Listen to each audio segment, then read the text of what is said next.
오늘 성경 말씀 사사기 2장입니다.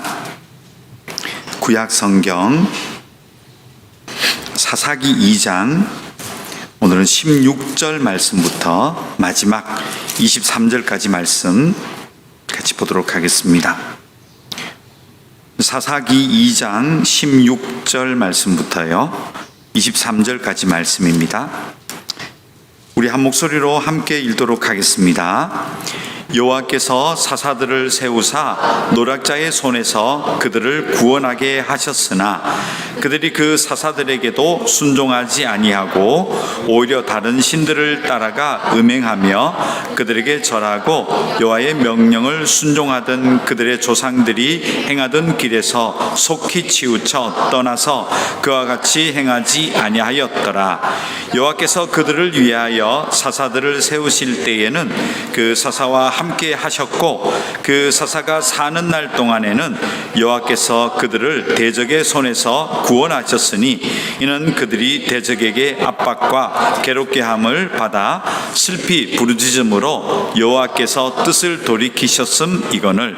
그 사사가 죽은 후에는 그들이 돌이켜 그들의 조상들보다 더욱 타락하여 다른 신들을 따라 섬기며 그들에게 절하고 그들의 행위와 패역한 길을 그치지 아니하였으므로 여호와께서 이스라엘에게 진노하여 이르시되 이 백성이 내가 그들의 조상들에게 명령한 언약을 어기고 나의 목소리를 순종하지 아니하였은즉 나도 여호수아가 죽을 때에 남겨둔 이방 민족들을 다시는 그들 앞에서 하나도 쫓아내지 아니하리니 이는 이스라엘이 그들의 조상들이 지킨 것 같이 나 여호와의 도를 지켜 행하나 아니하나 그들을 시험하려 함이라 하시니라. 여호와께서 그 이방 민족들을 머물러 두사 그들을 속히 쫓아내지 아니하셨으며 여호수아의 손에 넘겨주지 아니하셨더라. 아멘. 하나님 사사기를 계속해서 저희들이 묵상합니다. 그 사사시대에 말씀하셨던 하나님의 간절함이, 간청함이 오늘 고스란히 우리에게도 들려질 수 있는 귀한 말씀 시간으로 인도하여 주시옵소서. 예수님의 이름으로 기도드렸습니다. 아멘. 사사기서를 계속 보고 있습니다. 이 사사기 시대는 개인적인 어떤 사사들의 영웅담 시대가 아닙니다. 어떤 사사가 참 잘해서 이런 일을 하였고 저런 일을 하였고 우리는 그렇게 많이 배우기도 했는데요. 사사 시대는 그런 관점보다는 지난주에 말씀드렸던 것처럼 먼저는 우리가 어떤 선택을 하느냐, 여기에 따라서 결과가 어떻게 되느냐를 이 사사시대가 잘 보여줍니다. 왜냐하면 그 사사시대가 들어가기 이전까지 광야시대를 살았습니다. 그리고 위대한 지도자 모세와 여호수아 시대를 지납니다. 그리고 이제 소위 말하는 젖과 꿀이 흐른다는 가나안 땅, 하나님의 약속의 땅으로 들어가게 됩니다.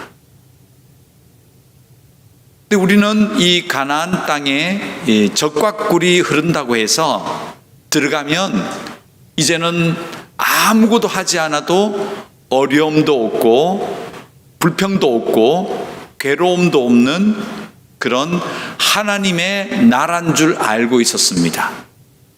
전혀 그렇지 않습니다.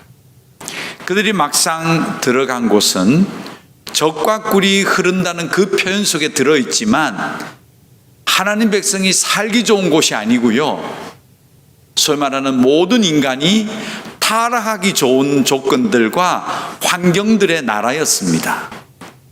거기에는 사람이 최고조로 발전시켰던 문화와 과학과 문명, 쾌락, 이런 것들이 가득한 곳이었습니다. 그래서 여기 들어가서는 오히려 선택을 해야 되는 겁니다. 어떤 길로 걸어가야 되는가? 우리가 예수를 믿은 다음에 그 다음 믿은 다음의 삶이 형통해지고 고민도 없어지고 순탄한 그런 어떤 인생의 길이 마련되어진다면 참 좋을 것 같은데, 막상 그렇게 산다면 감격이나 감사 그런 게 없을 것 같기도 합니다. 오히려 하나님은 그런 시대를 우리에게 주는 것이 아니고요, 선택의 시대를 준다는 겁니다. 예수 믿은 다음에 어떻게 살 것인가? 이것은 여러분과 저에게 주시는 선택의 시간인데요, 사실은 여기에는 복의 길을 열어주신 겁니다.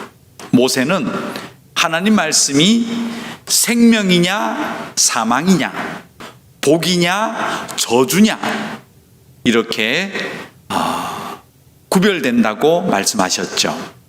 그래서 지금도 마찬가지 같아요. 예수 믿은 다음에 구원받은 자의 그 다음의 삶은 오히려 선택의 광장으로 나아간다는 것. 근데 참 감사한 것은 선택의 기준을 우리에게 분명히 주셨다는 겁니다. 막무가내로 하나님이냐 세상이냐가 아니고 하나님의 말씀을 주셨다는 겁니다. 그래서 그 말씀을 따라 선택하는 길은 참 좋은 열매가 맺어지고, 그 말씀을 망각해버리고 사람의 기준으로 선택하게 되면 그때부터는 괴로움, 압박, 슬픔, 그리고 유혹, 죄, 이런 것들이 열매로 따라오는 이런 구조로 되어 있습니다. 사도 바울도 예수 믿은 다음에 오호라 내가 공고한 사람이다 선택해야 되거든요. 왜냐하면 날마다 두 가지 길이 보인다. 하나가 생명의 법이다, 또 하나가 사망의 법이다. 이게 보이는 거예요. 근데 이게 보이는 것이 사도 바울은 나에게 복이다, 이것을 구별할 수 있게 되었고 선택할 수 있게 되었다, 이게 고백합니다. 그래서 제가 지난주에 말씀드렸던 것은 바로 이 사사시대에는 사람이 어떤 선택을 하느냐에 따라서 복과 저주의 길을 걸어가는 것을 잘 보여줍니다. 예수 믿은 다음에 우리가 왜 그러면 이 선택의 시간에 괴로울까? 하나님의 길을 걸어가고 싶지만 지난주 보셨잖아요. 다른 세대가 일어나서는 전혀 다른 길을 선택해요. 왜 그럴까? 신명기 32장 15절을 한번 열어보시면 답이 있죠. 읽겠습니다. 그런데 여수론이 기름짐에 발로 찼도다. 내가 살찌고 비대하고 윤택함에 자기를 지으신 하나님을 버리고 자기를 구원하신 반석을 업신 여겼도다. 예. 발로 찼다라고 표현하시죠. 예. 기회를 버렸다는, 발로 찼다는 건 내가 찬 거예요. 그 기회를 버린 거예요. 그 이유는 바로 하나님이 진단하시는 거죠. 살찌고 비대하고 윤택해진다. 이게 외형적인 얘기를 하는 게 아니시죠? 부족함이 없다. 하나님이 없이도 내가 살 수 있다라고 자신감을 가질 때, 하나님 말고도 재밌는 게 참 많다, 그리고 실제로 그 재미를 누리고 있을 때, 세상에서 내가 가진 게 잘 통하네, 이것이 잘 먹히는구나, 소위 말해서 그런 시간이 다가갔을 때 분명히 하나님을 버리게 된다. 그 길을 차버린다. 엉뚱한 길을 가고 업신여긴다는 거예요. 중요하게 생각하지 않는다는 겁니다. 업신여긴다는 것은 존재를 모르는 것이 아니라 가치를 두지 않는 것이죠. 하나님이 겁나지 않죠. 말씀이 인생에 좌우하지 않아요. 이때는 다른 것들로 꽉 차 있거든요. 하나님의 진단이시죠. 신명기 31장 20절 21절 가볼까요? 읽습니다. 내가 그들의 조상들에게 맹세한 바 젖과 꿀이 흐르는 땅으로 그들을 인도하여 드린 후에 그들이 먹어 배부르고 살찌면 돌이켜 다른 신들을 섬기며 나를 멸시하며 내 언약을 어기리니. 21절이요. 그들이 수많은 재앙과 환난을 당할 때에 그들의 자손이 부르기를 잊지 아니한 이 노래가 그들 앞에 증인처럼 되리라. 나는 내가 맹세한 땅으로 그들을 인도하여 드리기 전 오늘 나는 그들이 생각하는 바를 아노라. 네, 아멘. 하나님이 잘 아세요. 네, 발로 차버리고 그 길을, 예, 하나님이 있어도 가치를 두지 않고요. 그렇게 되는 것 같아요. 예. 근데 에덴 동산 이야기를 여러분 기억하십니까? 에덴 동산에서 2장까지는요, 인간이 부족한 게 나오는 건 아십니까? 하나님이 창조를 하셨는데 하나님 보시기에 부족해 보였어요. 어떤 포인트가 부족했나요? 사람이 일도 잘했어요. 부지런하게 하나님이 주신 말씀과 명령을 잘 따라 살았는데 하나님 보시기에 부족해 보였습니다. 그래서 혼자 있는 것이 좋지 못하다. 그래서 돕는 배필을 마련해 주세요. 그래서 이 돕는 배필이 이 남자에게 갔을 때, 와, 나랑 똑같네. 나야 나 여자 이렇게 불렀던 거예요. 그러니까 하와는 죄진 다음에 붙입니다. 그래서 여자다. 예. 그래서 둘이서 이제 살아가기 시작하는 것이 2장 끝까지예요. 근데 하나님 보시기에 힘이 좋았더라는 거예요. 부족함이 없는 거예요. 그리고 사람 입장에서도 이제 혼자 있지 않고 다 갖추어지고 충분해졌다는 거예요. 그때 죄를 짓습니다. 그래서 창세기가 왜 3장을 따로 구별해 놨느냐? 이게 죄의 시작이 어디에 있느냐? 선택에서 왔다는 것을 이야기하기 때문에 그렇습니다. 죄의 책임은 사람에게 있는 겁니다. 언제 죄를 졌느냐? 에덴 동산의 이야기가 거울이에요. 선택의 순간에 부족함이 없을 때, 오히려 다 갖추었을 때 사람은 자기밖에 모르는구나. 자기를 위하여, 예, 이제 하나님의 말씀을 업신여기잖아요. 발로 차버리잖아요. 그러니까 하나님이 그때 어떻게 하시죠? 다시 그들을 찾아가시는, 예, 이게 창세기에 나오죠. 똑같은 구조라는 겁니다. 사람이 언제 죄를 짓느냐 하면 하나님의 말씀이 작용하지 않을 때, 업신여겨질 때, 그때 죄악을 따라 가게 된다는 것을 하나님이 아세요.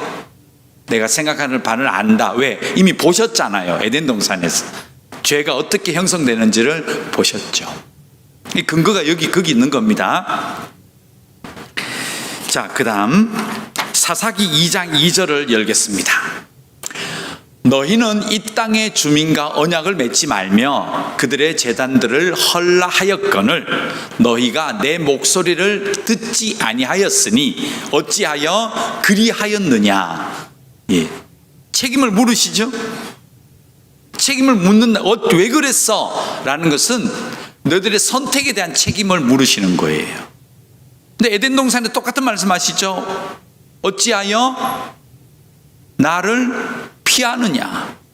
어찌하여 숲에 너의 몸을 가리고 숨었느냐? 예. 그 죄를 짓고 숲에 몸을 숨긴 인간의 선택에 대한 책임을 물으시는 거예요. 여기도 마찬가지죠. 이 사사시대 때도 물으시는 거예요. 왜 내 말을 업신여기느냐? 왜 세상의 것들을 따라갔느냐? 왜 욕심대로 살았느냐? 왜? 라고 물으시는 거죠. 이 물음에는 뭐가 들어있습니까? 우리에게 선택에 대한 책임을 져라는 것입니다. 그렇지 않습니까? 그래서 신앙생활은 책임을 여러분이 지셔야 됩니다. 나 예수 믿고 하나님 이거 왜 안 해주세요? 주님의 음성이 안 들려요. 왜 형통함을 안 주시지? 왜 침묵하실까? 그런 소리 하시면 안 됩니다. 그리고 여러분 앞에 주어진 삶의 현장에서 순간순간 생명이냐 사망이냐의 길에서 여러분들이 선택해 내셔야 돼요. 죄를 지으면 하나님이 왜 그랬냐고 물으실 거예요. 그러나 생명의 길을 선택했다면 착하고 충성된 종아 잘하였도다, 반드시 보상과 칭찬도 있으십니다.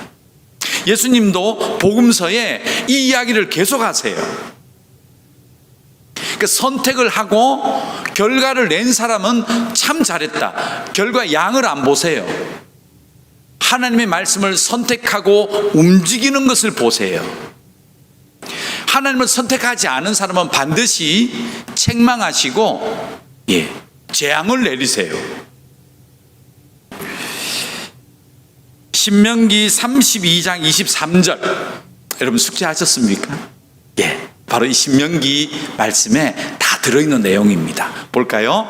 내가 재앙을 그들 위에 쌓으며 내 화살이 닿을 때까지 그들을 쏘리로다. 그들이 주림으로 쇠약하며 불같은 더위와 독한 질병에 삼켜질 것이라. 내가 들짐승의 이와 티끌에 기는 것의 독을 그들에게 보내리로다. 그러니까 하나님이 아닌 길을 선택하면 하나님의 공의가 이제 책망이, 재앙이 시작됩니다. 하나님 이렇게 표현하세요.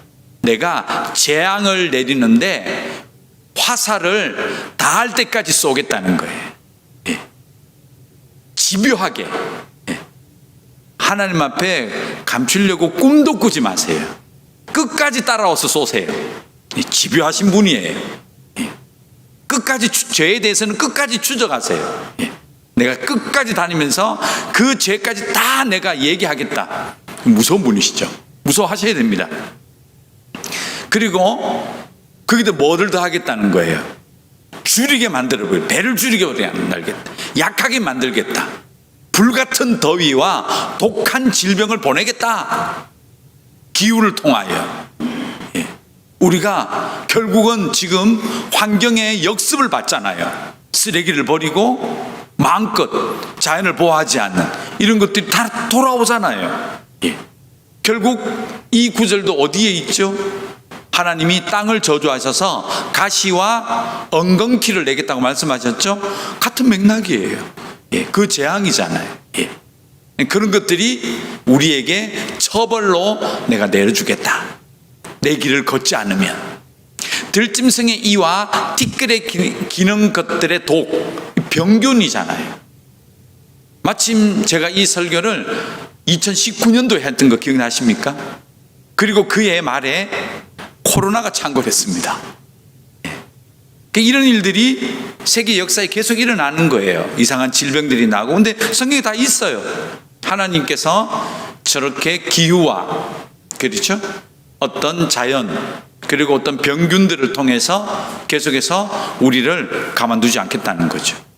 집요하게 따라다니면서 반드시 내가 너희들 잘못된 거 선택한 거 그냥 두지 않겠어. 다 갚겠어. 사사기 2장 3절도 볼까요? 같이 읽죠. 그러므로 내가 또 말하기를 내가 그들을 너희 앞에서 쫓아내지 아니하리니 그들이 너희 옆구리에 가시가 될 것이며 그들의 신들이 너희에게 올무가 되리라 하였노라. 또 하나님께서 우리를 어떻게 재앙을 내리시냐 하면요, 인간 관계를 통해서 내리세요. 몸은 힘들 수 있고 뭐 어디 질병이 생기면 치료하거나 아파하거나 하는데, 야, 사람과의 관계 속에서의 오는 그 괴로움은 잠이 안 오잖아요. 근데 하나님께서 얘기하시는 거죠. 주변에 이방인들을 통해서 괴롭게 만들겠다. 그리고 하나님이 아닌 것들, 우리가 엉뚱한 것들을 선택하는 그 선택이 바로 오히려 우리를 넘어뜨리는 가장 핵심적인 도구로 내가 써버리겠다. 예를 들어 돈 돈이 참 좋아서 경제적으로 성공하면 여러 가지를 가져다 주는 것으로 알고 있지만, 혹은 그 돈 때문에 사람이 부모를 죽이기도 하고 자식을 죽이기도 하고 그렇잖아요. 자기를 죽이기도 하잖아요. 이게 올무예요. 쾌락이, 술이, 이성들이, 성적인 어떤 것들이 결국은 그 사람을 본인을 죽이잖아요. 이게 하나님 말씀이에요, 전부 다. 이런 구조를 내가 세상에 마련하겠다.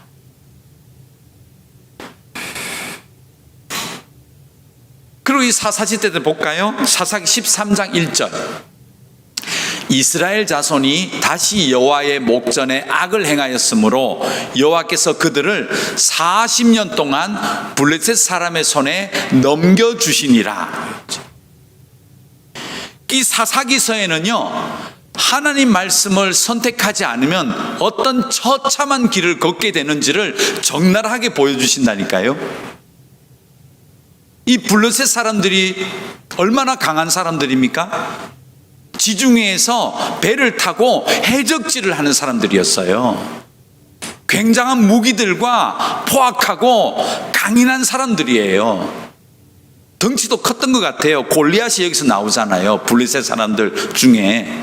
그래서 이 블레셋 사람들이 딱 이스라엘 바로 옆에 붙어가지고 계속해서 괴롭히는 거예요. 무려 40년을요. 이 40년 동안 이스라엘 사람들이 얼마나 괴로웠는지, 슬픔과 괴로움과 압박과 아픔 같은 것들이 끊임없이 이 이스라엘 백성들을 괴롭힙니다. 하나님이 놔두세요. 자, 그래서 우리가 이 사사기를 보면, 사사기를 만든 배경에 신명기, 여호수아를 지나죠. 분명히 경고하셨어요. 자, 적과 꿀이 흐르는 가나안 땅에 들어가면 하나님 백성이 선택이라는 기로에 놓여진다. 그리고 이 선택의 기로에 섰을 때 하나님을 잘 선택하면 생명이 있고 복의 길을 가게 됩니다. 그러나 하나님이 아닌 것을 선택하게 되면 그때부터 하나님이 마련하신, 준비해 놓으신 재앙이 시작되는데, 반드시 재앙이 있습니다. 근데 그 재앙이 다방면으로 하나님 백성들을 압박하게 될 거라는 겁니다. 자연이, 인간관계가, 경제 수준이, 자기의 건강이, 여러 다양한 것들이 압박을 가하게 만들겠다. 그리고 그 모습이 사사기에 그대로 하나하나 다 보여지는 겁니다. 하나님이 어떻게 압박하시고 계시는지. 그래서 이까지만 보면, 하나님은 반드시 징계하시는구나, 그것을 알 수가 있습니다. 자, 그런데 이 멸망시켜버리고 재앙을 보내고 독한 병균을 보내서 우리를 책망하시고 징계하시고 재앙을 내리시는 것이 하나님의 목적이냐? 이것이 끝이 아니라는 것이죠. 예를 들어 예레미야가 우리 아시는 말씀 3장 32절 33절 같이 보겠습니다.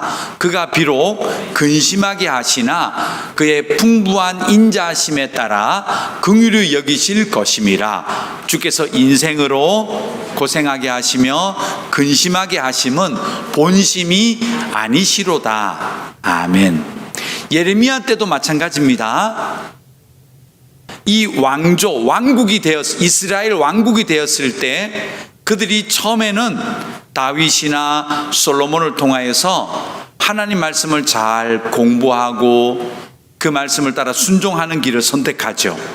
그랬더니 이 하나님의 나라가 온 세계에 빛이 됩니다. 그렇죠? 믿지 않은 많은 자들에게 좋은 영향력과 하나님의 영광을 나타내다가 드디어 나라가 부강해지고 또 부족함이 없는 그 무렵부터 또 이들이 엉터리에게 눈을 돌리게 되죠. 그때 하나님이 아수르나 또 바벨론을 통하여 이들을 치시죠. 그래서 하나님께서 왕의 눈을 뽑고 개처럼 쇠사슬에 수백 킬로를 끌고 가시게 하죠. 그리고 그 많은 이스라엘 민족들이 그 길에 동행하면서 끌려갑니다. 그리고 노예로 살아가죠. 이런 여러 가지 하나님의 재앙을 막 따라서 살아가는 그 시대였어요. 그래서 예레미야도 그 시대에 너무 아파서 하나님이 우리를 이렇게 책망하신다, 하나님 너무 무섭다, 잔인하신 거 아니냐, 너무 괴롭다, 그러면서 눈물을 쭉쭉쭉 흘리면서 써내려간 성경이 애가입니다. 그런데 이 애가가 끝나갈 무렵에 그가 깨닫기 시작해요. 하나님 너무 잔인하신 거 아닌가. 옛날부터 보면 하나님이 조금만 잘못하면 사정없이 그냥 내리치시는데 피할 수가 없다는 거예요. 집요하게 내가 화살통에 화살이 닿을 때까지 내가 따라가면서 쏘겠다, 이거. 얼마나 집요해 보이십니까? 근데 예레미야가 울면서 쓴 이 애가가 눈물의 노래잖아요. 그때 제가 깨닫는 게 뭐냐면, 왜 하나님이 이렇게 잔인하게 우리를 내리치실까 생각했죠. 그리고 그가 결론 낸 것은,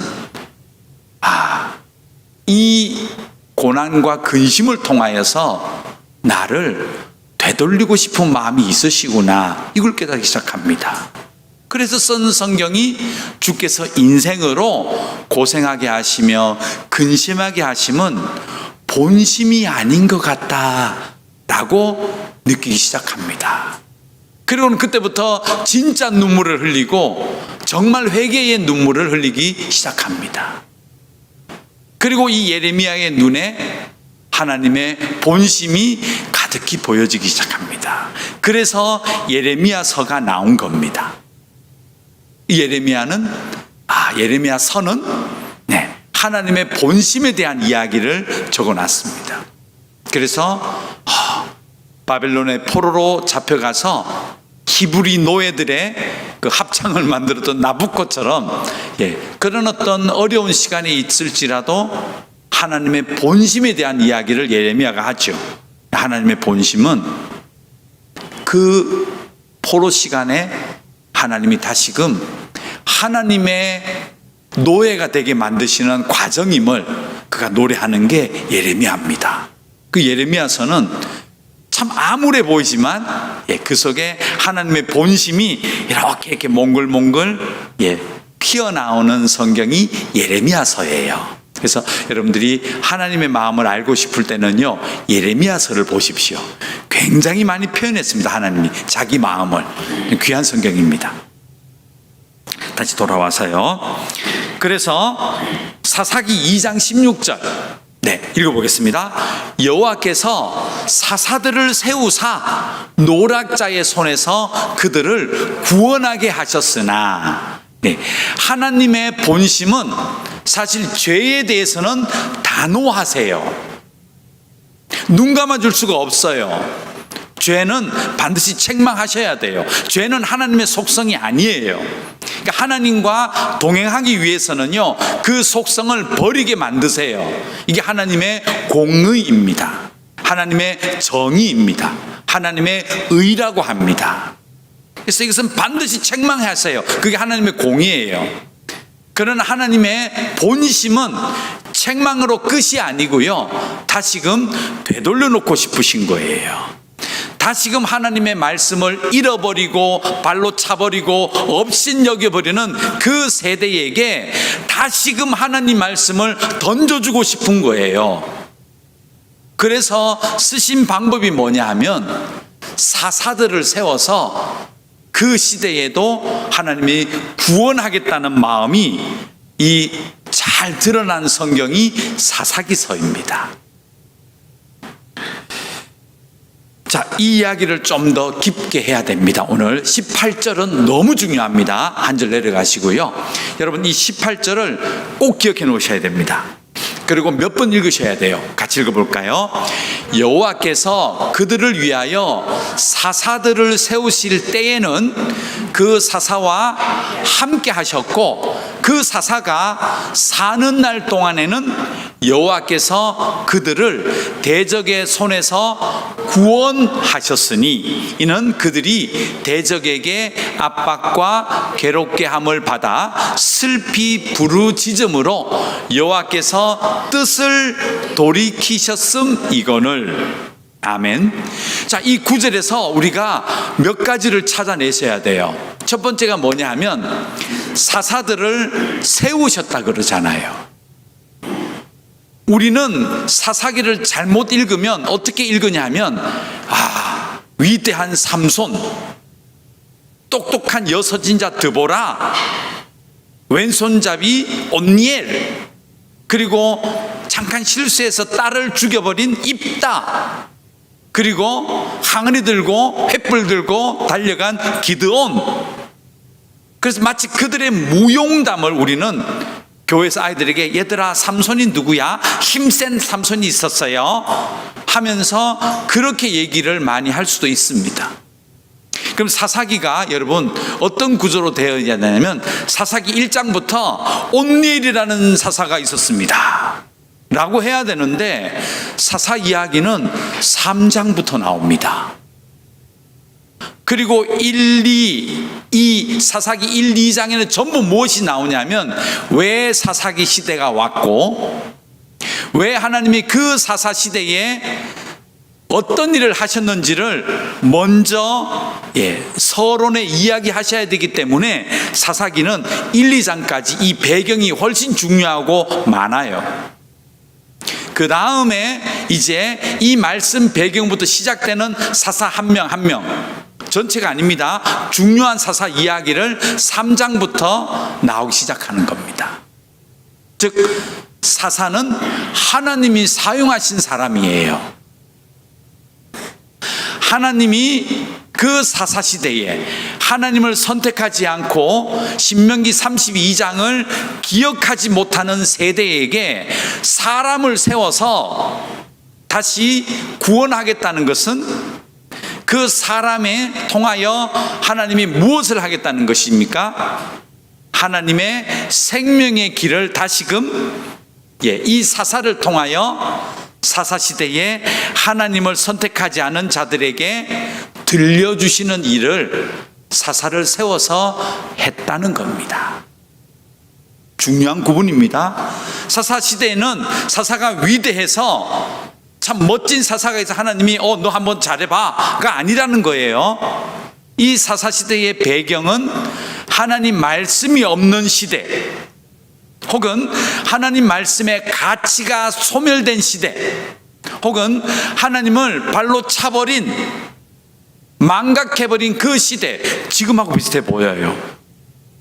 그때 위대한 어떤 목사가 나타나서 저분이 대단하니까 저분을 통해서가 아니에요. 하나님이 그 시대에 하나님 말씀을 잃어버린, 망각해버린, 신명기 32장 노래를 만들어서 후손들에게 가르치라 했지만 가르치지 못한 그 말씀을 하나님이 사사라는 사람들을 통하여서 다시금 하나님 백성들에게 들려주고 선택하게 만드는 시대가 사사시대라는 겁니다. 그래서 이 사사가 잘해야 돼요. 그렇죠? 왜 잘해야 되냐 보십시오. 그 사사가 있을 때는 첫 번째 어떻게 해야 됩니까?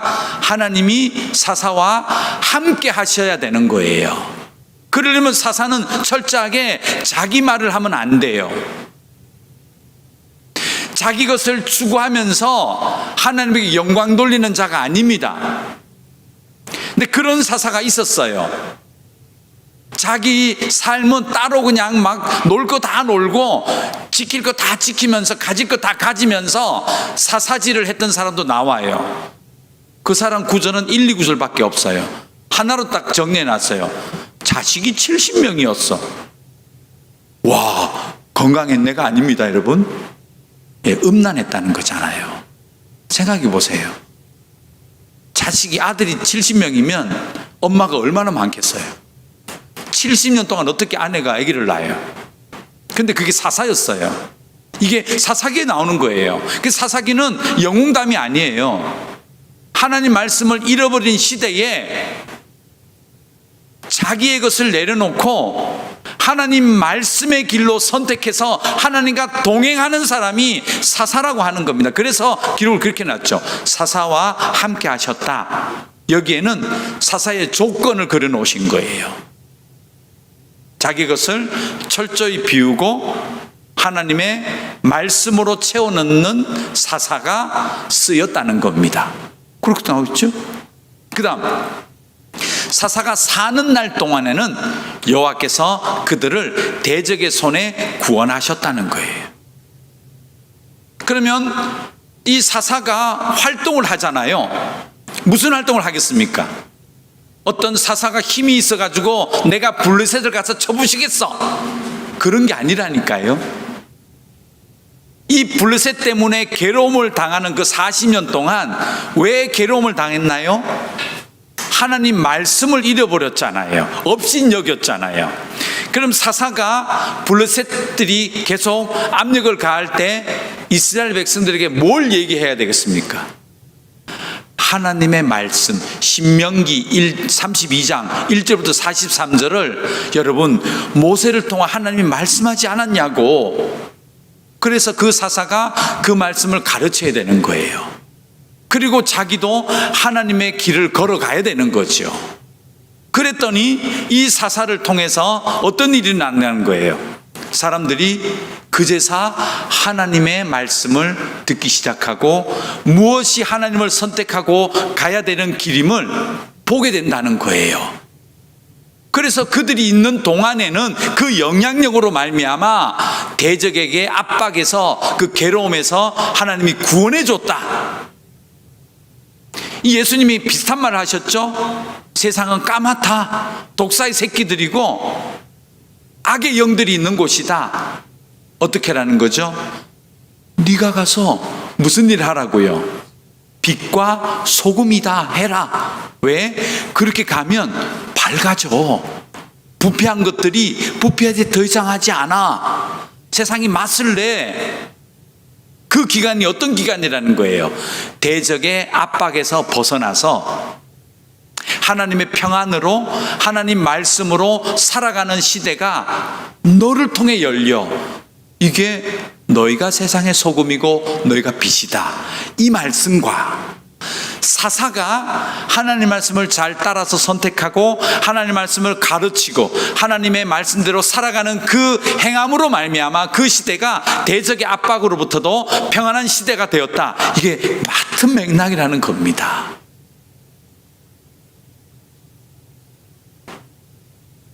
똑같은 맥락을 지금 사사기에서 쓰고 있는 거예요. 그리고 이 사사를 통해서 어느 정도의 일이 일어나느냐, 18절 마지막 절이 일어나는 거죠. 여호와께서 뜻을 돌이키신다는 거예요. 그러니까 하나님의 뜻은 죄에 대해서 심판하고 책망하고 벌을 내리는데 완전히 멸절시켜 버려야 되는데 본심은 그게 아니잖아요. 본심은 구원받는 것이잖아요. 그래서 이 하나님의 뜻이 드러나게 된다는 거예요. 이 사사를 통해서 하나님의 뜻이 진짜는 내가 멸절시켜버렸다가 아니고 그 하나님의 구원을 위한, 하나님이 제발 회개하고 돌아와줬으면 좋겠다, 이 하나님 마음이 그 사사를 통해서 전파되기 시작한다는 겁니다. 이게 선명하게 나타나는 시간이 언제냐? 사사가 하나님 앞에 바르게 살 때. 그 사는 동안에 하나님의 말씀을 따라 사사가 좌로나 우로나 치우치지 아니하고 하나님 말씀을 기준으로 삼아서 열심히 살아갈 때 그 영향력이 하나님의 뜻이 그 사사를 통하여 하나님을 잃어버린 자들에게 전파되기 시작한다는 겁니다. 그 시대의 이야기가 사사시대예요. 사사기예요. 그래서 잘못된 사사를 통해서 악영향도 많이 나와요.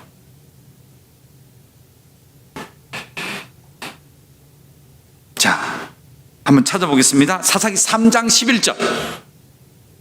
그 땅이 평온한 지 40년에 그나스의 아들 온니엘이 죽었더라. 이 온니엘 사사가 그 암흑기에 딱 나타납니다. 온니엘이 하나님 말씀을 따라서 하나님을 두려워하고 그가 사역해요. 그랬더니 그 주변에 있던 많은 사람들이 이 온니엘로 말미암아 다시금 하나님 앞에 되돌아옵니다. 그리고 하나님의 눈으로 세상을 바라보기 시작합니다. 그랬더니 40년 동안 온니엘이 살아가는 그 40년 동안 온니엘 사사를 통하여서 하나님 말씀이 선명하게 하나님의 뜻이 인간을 멸망하는 것이 하나님의 뜻이 아님을 이 온니엘 사사를 통하여서 40년 동안 세상에 드러났다는 거예요. 그 시간 동안은 사람들이 평안한 삶을 살아갔다는 것이죠.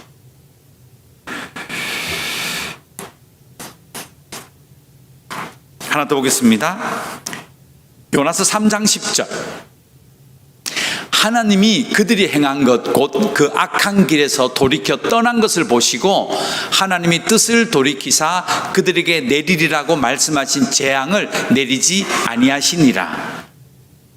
이 니느웨 성 이야기 여러분 아시지 않습니까? 그런데 하나님이 여기도 보면 뜻을 돌이키시죠? 재앙을 내리지 않으세요. 이유가 뭡니까? 요나가 가서 무엇을 얘기합니까?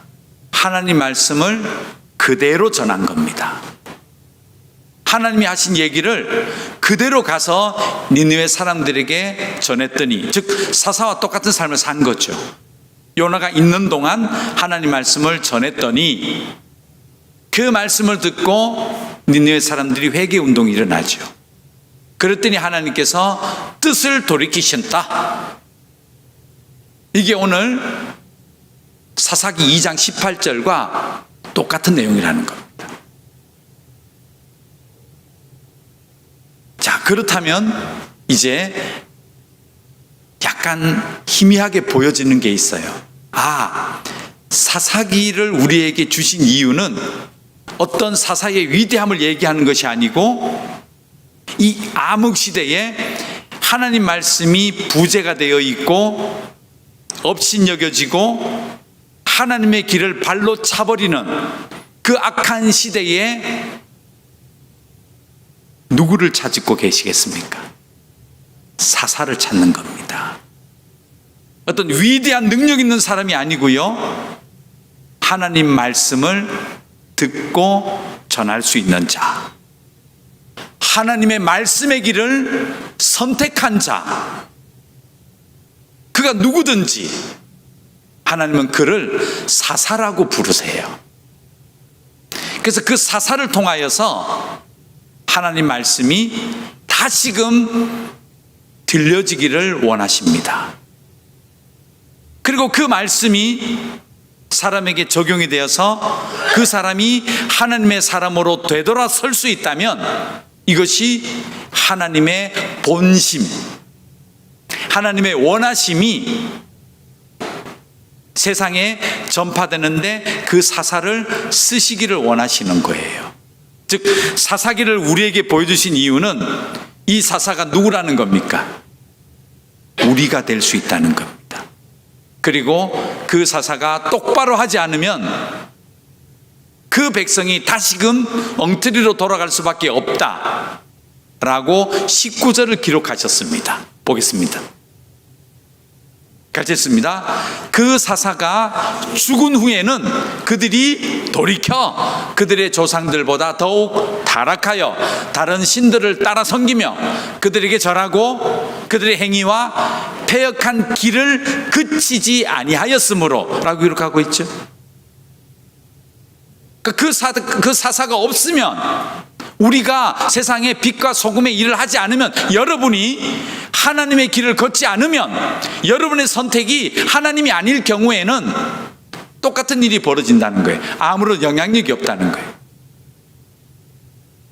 사사가 없으면 하나님에게 헌신하고 하나님을 선택하고 하나님 말씀을 배우고 따라가지 않는 삶을 산다면 아무 영향력이 없으면 그때부터 또 타락이 오고 엉뚱한 길을 걷고 있는 이것이 만연해지고 이것이 넓은 길처럼 오히려 그렇게 가는 것처럼 예수님이 경고하셨죠. 좁은 길로 가라고. 넓은 길은 찾는 이가 많은 것 같지만 필경 끝은 사망이라는 길이라고. 누가 없어서요? 좁은 길로 가는 한 명의 사사가 없어서 그렇습니다. 그러니까 하나님은 계속 모든 성경에 찾으시잖아요. 누가 나를 위해서 사사일을 할 것이냐. 이사야 6장 8절 그래요.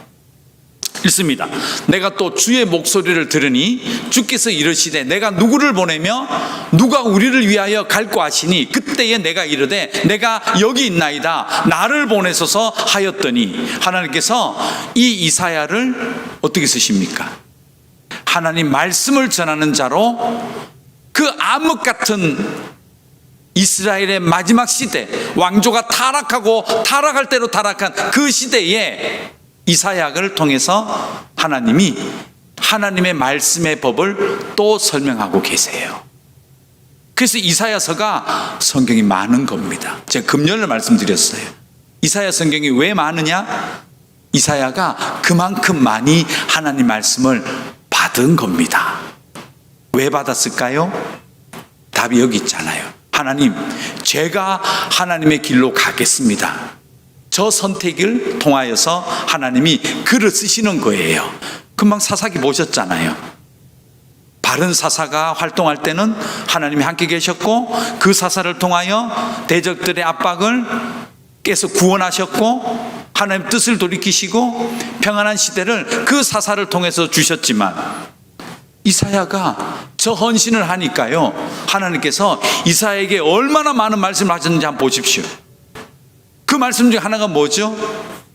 예수님이 이 세상에 온다는 그 구원의 메시지도 누가 받았습니까? 이사야가 받았습니다.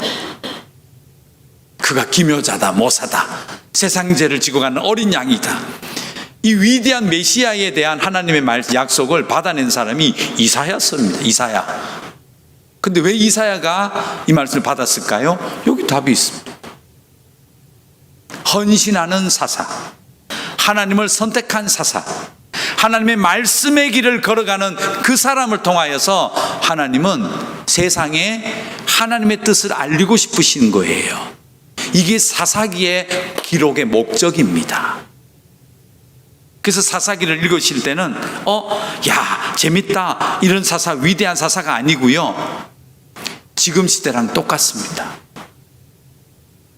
여러분이 읽으시면서요, 이 암흑 같은 시대에 하나님이 찾으시는 사사가 있다는 거예요. 그 사사는 여러분이 숙제를 해오신 신명기 32장 1절에서 43절, 그 하나님의 마음을 정확하게 듣고 읽어내는 자, 그리고 여호수아처럼 생명의 길을 선택할래 사망의 길을 선택할래 했을 때 생명의 길을 나는 택하겠노라 하는 그 헌신의 결단, 그리고 하나님 앞에 사용되어지면서 끝까지 하나님 말씀에 합한 일을 선택하면서 살아가는 자, 그 사사가 있을 동안에는 하나님의 뜻이 세상에 전파된다는 겁니다. 여러분은 가정에, 여러분의 직장에, 여러분의 교회에, 여러분의 사업처에 여러분이 사사가 되셔야 돼요. 여러분이 선택하는 것, 여러분이 살아가는 그 삶의 방향, 모습, 행동, 언어, 그것이 통하여서 하나님의 뜻이, 하나님의 말씀이 세상에 뿌려지고 있는 겁니다. 여러분이 바르게 하는 그 동안 하나님의 나라가 선포되고 있고, 여러분이 만일 아무것도 하지 않고 오늘 사사기 2장 19절처럼 그 사사가 없을 때에는 온 세상의 어둠으로 다시 뒤덮여 버린다는 거예요. 여러분이 그 자리에서 하나님 말씀을 선택하지 않으시면, 생명의 길로 안 가시면요, 여러분 주인은 사망으로 변해버린다. 이 목적을 위하여서 하나님이 우리에게 교훈해 주시고 실물로 우리에게 요구하시면서 너희가 사사가 돼야 돼, 그 간곡한 마음으로 우리에게 주신 성경이 사사기서입니다. 사랑하는 여러분, 오늘 이사야처럼 누가 하나님의 말씀을 따라서 하나님의 길을 걸어갈 것인가 물으실 때, 주님, 제가 그 길로 선택하고 따라가겠습니다. 여러분, 헌신하십시오. 다짐하십시오. 각오하십시오. 하나님의 길을 가시고, 그것으로 말미암아 여러분 주의가 하나님의 뜻이 편만하게 선포되어지는 그런 여러분들의 사사의 헌신이 있으시기를 간절히 소망합니다. 기도하겠습니다.